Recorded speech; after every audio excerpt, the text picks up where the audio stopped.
Good morning दोस्तों, मैं गौतम सिंह आज आपके लिए लेकर आया हूं आईटीआई स्टूडेंट के लिए employability skill chapter number 3 unit 2 क्या है हमारा कि आईटी कंप्यूटर। यानी कि पहले आपको यूनिट 1 पढ़ना है इंग्लिश, यूनिट 2 आपको हो गया आईटी कंप्यूटर और यूनिट 3 कम्युनिकेशन होता है। तो ये यूनिट 2 चैप्टर नंबर 3 है word processing and worksheet. Chapter number 3 आपका है वर्ड प्रोसेसिंग एंड वर्कशीट से हम वीवीआई ऑब्जेक्टिव क्वेश्चन लेकर आपको आए हैं। आप इस वीडियो को लास्ट तक देखें, आपको पूरे जो क्वेश्चन है इसमें वीवीआई है आपके आने वाले एग्जाम के लिए अति महत्वपूर्ण है। चलिए वर्ड प्रोसेसिंग एंड वर्कशीट क्या है इसके बारे में आपको बताता हूँ। MS ऑफिस एक कंप्यूटर प्रोग्राम या सॉफ्टवेयर है जो पत्र लिखने, प्रस्तुतिकरण एवं डाटा एंट्री जैसे अनेक कार्यों हेतु प्रयोग किया जाता है। यह program MS Word, MS Excel, PowerPoint, MS Publisher आदि का संयोजन है। MS शब्द का प्रयोग माइक्रोसॉफ्ट के लिए किया जाता है। वर्ड प्रोसेसिंग साधारणतः शब्दों में टेक्स्ट यानी कि सूचना को प्रोसेस करती है। आप किसी अक्षर या दस्तावेज को बदल सकते हैं और उसे भविष्य के प्रयोग के लिए स्टोर कर सकते हैं। जब कभी आपको ज़रूरत पड़े आप उसे प्रिंट भी कर सकते हैं। आप डॉक्यूमेंट में स्पेलिंग की जांच कर सकते हैं। आप इसमें पृष्ठ संख्या जोड़ सकते हैं, मार्जिनों को भी बदल सकते हैं। आप शब्दों को चयन करके उन्हें बोल्ड फेस या इटैलिक या बोल्ड इटैलिक में भी प्रिंट कर सकते हैं। तो दोस्तों अब हम आपको बताते हैं कुछ एप्लीकेशन विंडो यानी भाग। इसको मतलब इस विंडो में वर्ल्ड 2000 चलता है। एप्लीकेशन आइकॉन यानी कि चालू एप्लीकेशन का टास्क बार बटन। दोस्तों अब हम बढ़ते हैं ऑब्जेक्टिव क्वेश्चन के तरफ। तो हमारा पहला क्वेश्चन है MS वर्ड में पेपर साइज और पेज मार्जिन के लिए कौन सा शॉर्टकट प्रयोग किया जाता है। MS वर्ड में पेपर साइज और पेज मार्जिन के लिए कौन सा शॉर्टकट प्रयोग किया जाता है। तो साइज या मार्जिन या पेज सेटअप या प्रिंट। तो MS वर्ड में पेपर साइज और पेज को मार्जिन के लिए पेज सेटअप का प्रयोग किया जाता है। आपका आंसर हो जाएगा A नंबर। सॉरी दोस्तों, C नंबर आंसर हो जाएगा आपका। पेज सेटअप हो जाएगा। प्रिंट करने से पहले फाइल को प्रीव्यू करने के लिए कौन सा शॉर्टकट प्रयोग किया जाता है। दूसरा नंबर सवाल है आपका, प्रिंट करने से पहले फाइल को प्रीव्यू करने के लिए कौन सा शॉर्टकट प्रयोग किया जाता है। प्रीव्यू पेज या प्रिंट प्रीव्यू या प्रीफेस या शो फाइल। तो प्रिंट प्रीव्यू आपका आंसर हो जाएगा B नंबर। बढ़ते हैं अगले प्रश्न की तरफ। अगला प्रश्न है हमारा, मैग्नीफायर का प्रयोग किया जाता है। मैग्नीफायर का प्रयोग किया जाता है। तो मैग्नीफायर का प्रयोग किया जाता है इनलार्ज के लिए या डिलीट के लिए या बैकअप के लिए या पेज दिखाने के लिए। तो मैग्नीफायर का प्रयोग किया जाता है इनलार्ज के लिए। तो आपका आंसर हो जाएगा A नंबर। बढ़ते हैं अगले प्रश्न की तरफ। अगला प्रश्न है हमारा, MS वर्ड में एक डॉक्यूमेंट खोलने के लिए कौन सा शॉर्टकट प्रयोग किया जाता है। MS वर्ड में एक डॉक्यूमेंट खोलने के लिए कौन सा शॉर्टकट प्रयोग किया जाता है। Ctrl+O, Ctrl+G, Ctrl+S या Alt+A। तो Ctrl+O आपका आंसर हो जाएगा A नंबर। बढ़ते हैं अगले प्रश्न की तरफ। अगला प्रश्न है हमारा, MS वर्ड में फुल स्क्रीन व्यू के लिए कौन सा शॉर्टकट प्रयोग किया जाता है। Ctrl+V+U, Ctrl+U+V, Alt+V+U, Alt+V+V। तो दोस्तों देखिए यहाँ पर आपको MS वर्ड में फुल स्क्रीन व्यू के लिए कौन सा शॉर्टकट प्रयोग किया जाता है। तो Alt+V+U आपका आंसर हो जाएगा C नंबर।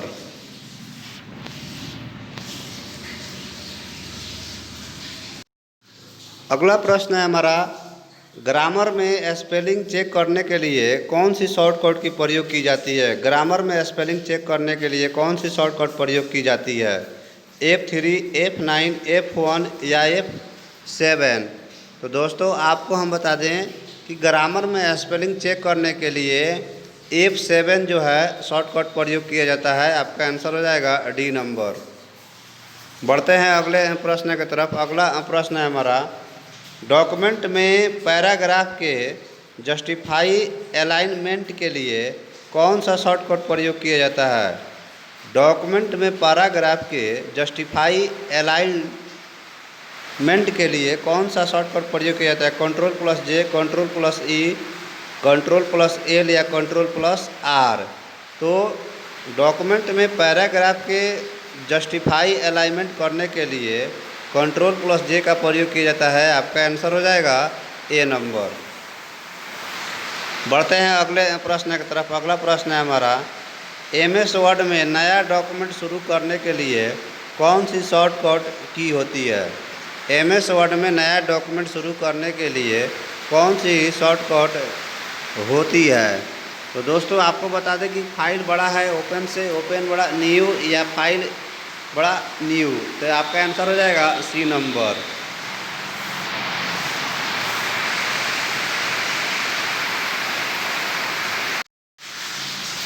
अगला प्रश्न है हमारा, बुलेट और नंबरिंग उपलब्ध होती है टेबल मेनू में, एडिट मेनू में, फाइल मेनू में या फॉर्मेट मेनू में। तो देखिए आप लोग, बुलेट और नंबरिंग उपलब्ध होती है। बुलेट और नंबरिंग जो है उपलब्ध होती है आपका एडिट मेनू में होती है। आपका आंसर हो जाएगा बी नंबर। बढ़ते हैं अगले प्रश्न की तरफ। अगला प्रश्न है, वर्ड डॉक्यूमेंट विभाजित होता है। वर्ड डॉक्यूमेंट विभाजित होता है 2 भागों में, 3 भागों में, 4 भागों में या 5 भागों में।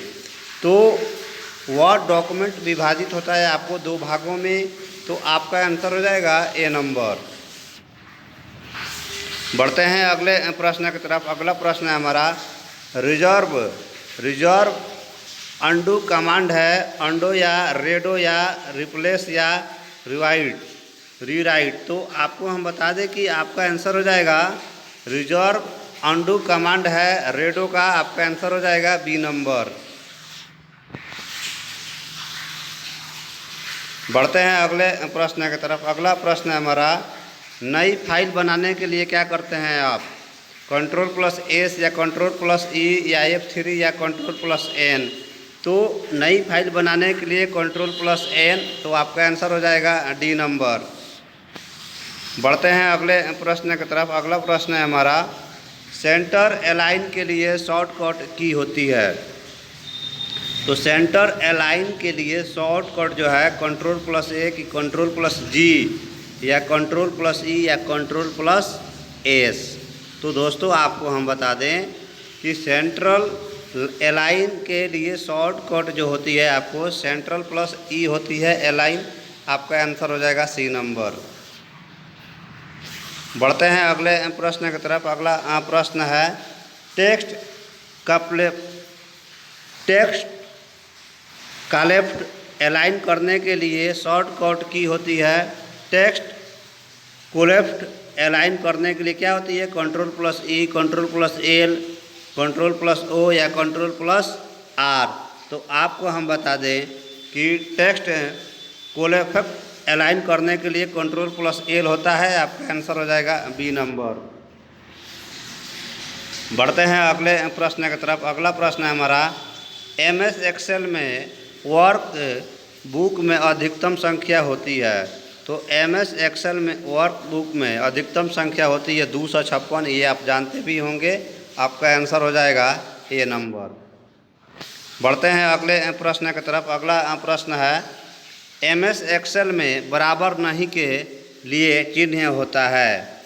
MS एक्सेल में बराबर नहीं के चिन्ह होता है। देखिए आपके पास 4 ऑप्शन है।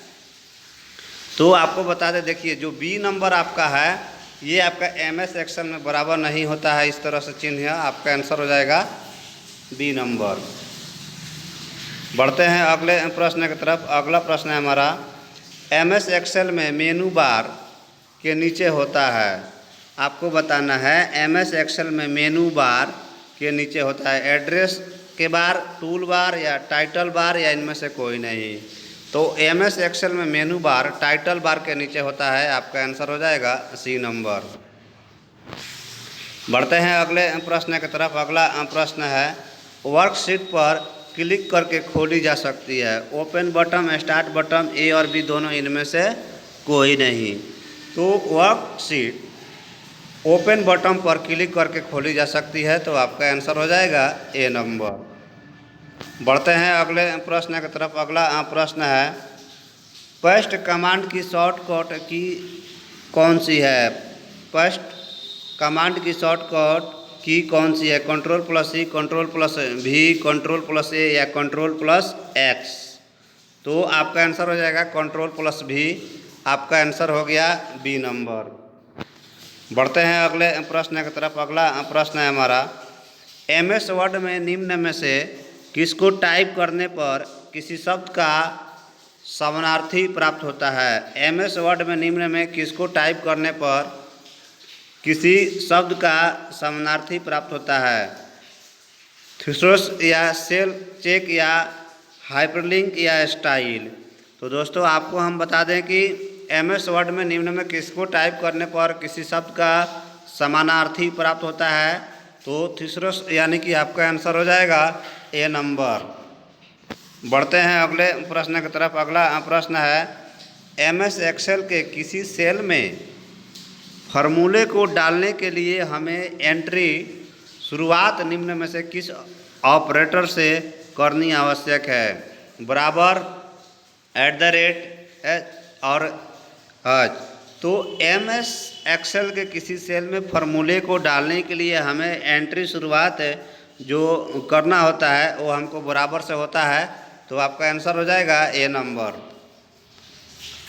बढ़ते हैं अगले प्रश्न की तरफ। अगला प्रश्न है हमारा, MS पेंट में कौन सा एक्सटेंशन सपोर्ट नहीं करता है? देखिए NCVT अगस्त 2015, NCVT 2015 का सवाल है ये। MS पेंट में कौन सा एक्सटेंशन सपोर्ट नहीं करता है? .jpg, .doc, .gif या .png? तो MS पेंट में .doc सपोर्ट नहीं करता है। आपका आंसर हो जाएगा B नंबर। बढ़ते हैं अगले प्रश्न की तरफ। अगला प्रश्न है, कट कमांड के लिए कौन सा शॉर्टकट की है? Ctrl+C या Ctrl+V, Ctrl+A या Ctrl+X? तो देखिए कट कमांड के लिए शॉर्टकट जो की होता है Ctrl+X होता है। आपका आंसर हो जाएगा D नंबर। बढ़ते हैं अगले प्रश्न की तरफ। अगला प्रश्न है हमारा, निम्न में से किसे MS वर्ड में टाइप करने पर किसी शब्द का समानार्थी शब्द प्राप्त होता है? तो दोस्तों आपको हम बता दें कि ये सवाल जो है 2 बार हो गया आपका। आपका आंसर हो जाएगा A नंबर। सॉरी दोस्तों, 2 बार मिसप्रिंट से हो गया है। A नंबर आपका आंसर होगा। बढ़ते हैं अगले प्रश्न की तरफ। अगला प्रश्न है, 4th रो और 4th कॉलम का निम्न में से कौन सा सेल एड्रेस होगा? 4D, E4, D4 या B4? तो देखिए यहाँ पर 4th रो और 4th कॉलम का निम्न में से कौन सा सेल एड्रेस होगा? तो आपको बता दें कि D4 होगा। आपका आंसर हो जाएगा C नंबर। बढ़ते हैं अगले प्रश्न की तरफ। अगला प्रश्न है हमारा, इंटरनेट पर होने वाले अवैध कार्य को क्या कहते हैं? Virus, search engine, social networking, cyber crime? तो दोस्तों आपको हम बता दें कि इंटरनेट पर होने वाले जो अवैध कार्य होते हैं, मतलब कि गलत कार्य जितने भी होते हैं वो आपको क्राइम कहलाते हैं, यानी कि साइबर क्राइम। आपका आंसर हो जाएगा D नंबर। बढ़ते हैं अगले प्रश्न की तरफ। अगला प्रश्न है हमारा, एक न्यू एक्सेल शीट ओपन करने का शॉर्टकट कमांड होता है Ctrl+N, Alt+N या Shift+N या FN+N? तो एक न्यू एक्सेल शीट ओपन करने का शॉर्टकट कमांड जो आपको होता है वो आपको कंट्रोल प्लस एन होता है, आपका आंसर हो जाएगा ए नंबर। बढ़ते हैं अगले प्रश्न की तरफ। एक एक्सेल शीट में क्षैतिज रेखा को जाना जाता है कॉलम, मैट्रिक्स, ट्रैक या पंक्ति। तो दोस्तों आपको हम बता दें कि एक एक्सेल शीट में क्षैतिज रेखा जो होता है वो पंक्ति होता है, आपका आंसर हो जाएगा डी नंबर। बढ़ते हैं अगले प्रश्न की तरफ। अगला प्रश्न है हमारा, हम इसके प्रयोग से डॉक्यूमेंट बना सकते हैं। देखिए एनसीवीटी 2015 में ये क्वेश्चन आपको आया हुआ है। हम इसके प्रयोग से डॉक्यूमेंट बना सकते हैं एमएस वर्ड या एक्सेल या पेंट एंड ब्रश या पावर पॉइंट। तो एमएस वर्ड बना सकते हैं, आपका आंसर हो जाएगा ए नंबर। बढ़ते हैं अगले प्रश्न की तरफ। इनमें से कौन सा एमएस एक्सेल की बेसिक इकाई है? देखिए एनसीवीटी जुलाई 2015। तो इनमें से कौन सा एमएस एक्सेल की बेसिक इकाई है? सेल, रो, कॉलम या वर्ड। तो आपको हम बता दें कि एमएस एक्सेल की बेसिक इकाई जो होती है सेल होता है, तो आपका आंसर हो जाएगा ए नंबर। बढ़ते हैं अगले प्रश्न की तरफ। अगला प्रश्न है हमारा, निम्न में से किस एक्सटेंशन के साथ स्प्रेडशीट्स को सेव किया जाता है? निम्न में किस एक्सटेंशन के साथ स्प्रेडशीट्स को सेव किया जाता है? .xis या .doc या .pdf या MPS। तो दोस्तों आपको हम बता दें कि एक्सटेंशन के साथ स्प्रेडशीट्स को सेव किया जाता है वो है .xis, आपका आंसर हो जाएगा ए नंबर। बढ़ते हैं अगले प्रश्न की तरफ। अगला प्रश्न है हमारा, 1 बाइट बराबर होता है 2 बिट्स, 4 बिट्स, 8 बिट्स या 16 बिट्स। तो दोस्तों आपको हम बता दें कि 1 बाइट बराबर होता है 8 बिट्स। तो आपका आंसर हो जाएगा सी नंबर। बढ़ते हैं अगले प्रश्न की तरफ। अगला प्रश्न है हमारा, कोई प्रोग्राम जो अन्य प्रोग्राम को प्रवर्तित करते हुए उन्हें संदूषित करता है क्या कहलाता है? कोई भी प्रोग्राम जो अन्य प्रोग्राम को परिवर्तित करता है उन्हें संदूषित करता है क्या कहलाता है? Search engine, virus, antivirus, cyber crime. तो दोस्तों आपको हम बता दें कि वायरस कहलाता है, आपका आंसर हो जाएगा बी नंबर। बढ़ते हैं अगले प्रश्न की तरफ। अगला प्रश्न है हमारा, एक फोल्डर या एक फाइल कॉपी के लिए कमांड होता है। तो एक फोल्डर और एक फाइल कॉपी के लिए कमांड होता है FN+C, Alt+C, Ctrl+R या Shift+C।